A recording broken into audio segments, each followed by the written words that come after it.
વડોદરા ખાતે નારી શક્તિ વંદન અધિનિયમ અંતર્ગત ભાજપની એક મહત્વની પત્રકાર પરિષદ યોજાઈ હતી।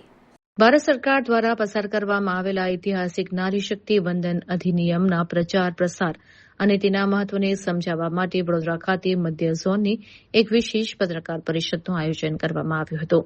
આ પત્રકાર પરિષદમાં મહિલા અને બાળ કલ્યાણ વિભાગના મંત્રી મનીષાબેન વકીલ, વડોદરા મહાનગર ભાજપ અધ્યક્ષ ડોક્ટર જયપ્રકાશ સોની, વડોદરા જિલ્લા ભાજપ પ્રભારી ડોક્ટર ઋત્વિજ પટેલ વિશેષ રૂપે ઉપસ્થિત રહ્યા હતા।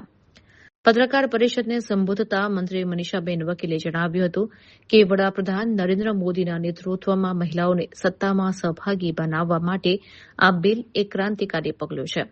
તેમણે ઉમેર્યું કે આ અધિનિયમથી લોકસભા અને વિધાનસભામાં મહિલાઓને 33% અનામત મળશે। આ બિલ માત્ર રાજકીય સુધારો નથી, પરંતુ મહિલાઓના સશક્તિકરણ અને આત્મસન્માનનો દસ્તાવેજ છે। છેલ્લા અનેક દાયકાઓથી લટકતા આ બિલને મંજૂરી આપીને સરકારે નવી શક્તિને પ્રાધાન્ય આપ્યું છે। ડોક્ટર જયપ્રકાશ સોની અને ડોક્ટર ઋત્વિજ પટેલે સંગઠન સ્તરે આ કાયદાના ફાયદા છેક છેવાડાની મહિલાઓ સુધી પહોંચાડવાની નેમ વ્યક્ત કરી છે।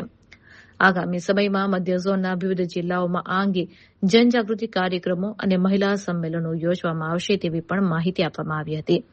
આ પત્રકાર પરિષદમાં વડોદરા શહેર અને જિલ્લાના ભાજપના પદાધિકારીઓ તેમજ મોટી સંખ્યામાં પ્રસાર માધ્યમોના પ્રતિનિધિઓ હાજર રહ્યા હતા।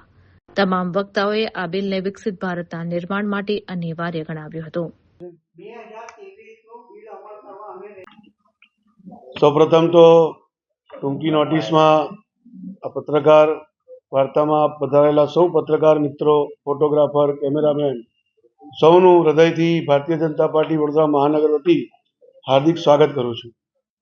આ પત્રકાર પરિષદમાં સૌની વચ્ચે ઉપસ્થિત શહેર વિધાનસભાના લોકપ્રિય ધારાસભ્ય અને ગુજરાત સરકારના મંત્રી એવા શ્રીમતી મનીષાબેન વકીલ, સાથે વડોદરા જિલ્લાના પ્રભારી અને પૂર્વમાં યુવા મોરચાનો જેમને કમાન સંભાળ્યું તેવા ઉર્જાવાન ડોક્ટર ઋત્વિજ પટેલ, પૂર્વ સાંસદ એવા શ્રીમતી રંજનબેન, પૂર્વ ધારાસભ્ય શ્રીમતી સીમાબેન, પૂર્વ સાંસદ એવા જયાબેન, પૂર્વ મેયર જિગીશાબેન, પૂર્વ ગુજરાત સરકારના મંત્રી, પૂર્વ ધારાસભ્ય અને પૂર્વ શહેર પ્રમુખ એવા જીતેન્દ્રભાઈ સુખડિયા સાહેબ, સૌ ઉપસ્થિત કાર્યકર્તાઓ, શહેરના મહામંત્રીશ્રીઓ અને આ પત્રકાર મિત્રો,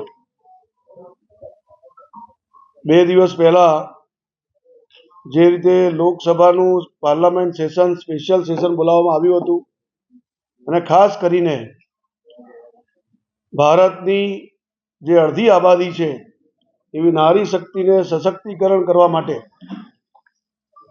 આદરણીય માનનીય નરેન્દ્રભાઈ જે વિઝન લઈને ચાલતા હતા કે જ્યારે આપણે વિકસિત ભારત બનાવવું છે, ભારતને સમર્થ બનાવવું છે, આઝાદીના 100 વર્ષ પૂર્ણ થાય એટલે કે 2047 સુધી વિકસિત ભારત 2047નો જ્યારે સંકલ્પ લઈને ચાલી રહ્યા છે, ત્યારે નારી શક્તિને વધુ મજબૂત બનાવવા માટે પાર્લામેન્ટમાં અને વિધાનસભામાં એમને 33% આરક્ષણ મળે એવા પ્રકારનો બંધારણમાં સુધારો કરવાની આવશ્યકતા હતી। એનું બિલ લઈને એમને સ્પેશિયલ સેશનનું આયોજન કર્યું હતું અને આપ સૌને જણાવીને દુઃખ થાય કે જ્યારે પાર્લામેન્ટમાં આટલી બધી સારી ચર્ચા થયા બાદ વિરોધ પક્ષે આ બિલને પારિત તો થવા ના દીધું। ત્યાં સુધી તો બરોબર છે કે વિરોધ પક્ષ છે એટલે વિરોધ કરે, પરંતુ જ્યારે લોકસભા પૂરા થયા પછી મકર દ્વાર ઉપર ઉભા રહીને કોંગ્રેસીઓ એનો ઉજવણી કરે, આવી મહિલા વિરોધી માનસિકતા ધરાવનાર કોંગ્રેસીઓને આજની જનતા, ગુજરાતની, ભારતની મહિલાઓ જરૂરથી જવાબ આપશે। આજે નકારાત્મકતાની રાજનીતિના જે પ્રકારના એ લોકો સ્ટેટમેન્ટ આપે છે, હમણાં પૂર્વમાં જ ખડગેજીએ જે રીતે ગુજરાતની જનતાને અભણ અને મૂર્ખ કહી હતી, એવા અનેક પ્રકારના આ નકારાત્મક રાજનીતિના નિવેદનો હોય કે નકારાત્મક રાજનીતિથી વિરોધ કરવાનો હોય, એમને એવું કરી બતાવ્યું છે કે મહિલા વિરોધી માનસિકતા આ કોંગ્રેસ ધરાવી રહી છે। કેટલાય વર્ષોથી આ પ્રશ્ન હતો અને મોદી સાહેબના આજે વિઝનથી 33% આરક્ષણ માટેની એક સુવિધા અને મહિલાઓના સશક્તિકરણની વાત જ્યારે કરવામાં આવી દેશ સમક્ષ, તો એનો પણ વિરોધ કરવો એ એમની માનસિકતા બતાવે છે. આપના માધ્યમથી જણાવવા માંગુ છું કે આવા કોંગ્રેસની આ મહિલા વિરોધી માનસિકતાની કોંગ્રેસના લોકોને આવનારી સ્થાનિક સ્વરાજ સંસ્થાની ચૂંટણીમાં આપણે સૌ સાથે મળીને જાકારો આપીએ. ધન્યવાદ.